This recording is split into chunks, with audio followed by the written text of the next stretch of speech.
अस्सलाम वालेकुम। निज़ामी हर्बल्स की तरफ से हकीम नईम असगर निज़ामी आप दोस्तों की खिदमत में हाजिर हूँ और मैं उम्मीद करता हूँ कि आप सब दोस्त खैरियत से होंगे। सबसे पहले तो गुजारिश ये है कि जिन मेरे दोस्तों ने अभी तक मेरा चैनल सब्सक्राइब नहीं किया वो लाजमी सब्सक्राइब कर लें, घंटे के निशान को लाजमी प्रेस करें कि मेरे आने वाली हर वीडियो की अपडेट बर वक्त आपको मिल सके।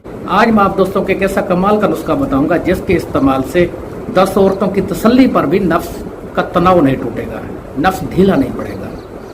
मर्दाना कमजोरी के लिए, शहवत की कमी के लिए, टाइमिंग की कमी के लिए ये नुस्खा बहुत ही बेहतरीन है। जिन दोस्तों को शहवत की कमी का मसला है कि नफ्स उनका मुकम्मल खड़ा नहीं होता, नफ्स में ढीलापन होता है, या हम बिस्तरी के दौरान ही नफ्स ढीला पड़ जाता है, बीवी के नज़दीक जाते ही नफ्स कमज़ोर हो जाता है, ढीला पड़ जाता है, और टाइमिंग इतनी कम हो चुकी है कि बीवी के नज़दीक जाते ही फौरी फारिग हो जाते हैं। उन अफराद के लिए ये नुस्खा बहुत ही बेहतरीन है। इस नुस्खे के इस्तेमाल से मर्दाना ताकत में इजाफा होगा, शहवत बढ़ेगी, नफ्स पूरा बह रहेगा, नफ्स का ढीलापन दूर होगा, नफ्स का सुखड़ाव दूर होगा, मन्नी गाड़ी होगी। जो दोस्त मायूस हो चुके हैं वो ये नुस्खा लाजमी यूज़ करें, इसका इस्तेमाल आपकी ज़िंदगी बदल देगा। अब बात करते हैं नुस्खे की। आप दोस्त नोट कर लें, आपने इस तरह करना है। 50 ग्राम सालब पंजा लेना है, 20 ग्राम असगंध नगोरी, 10 ग्राम अकर करा, 50 ग्राम आप सतावर लें और 10 ग्राम दालचीनी।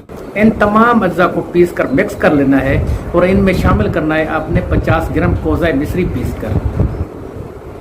आपका सफूफ तैयार हो चुका है। और तरीका इस्तेमाल यह है कि आपने रोज़ाना सुबह नाश्ते से 1 घंटे के बाद और रात को खाने से 1 घंटे के बाद 1 छोटा चम्मच दूध के साथ इस्तेमाल करना है खाना।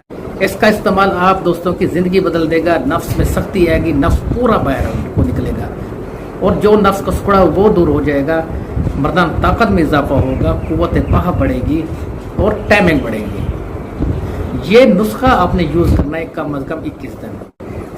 अब मैं आप दोस्तों इजाज़त चाहता हूँ। उम्मीद है वीडियो अच्छी लगी होगी। बस।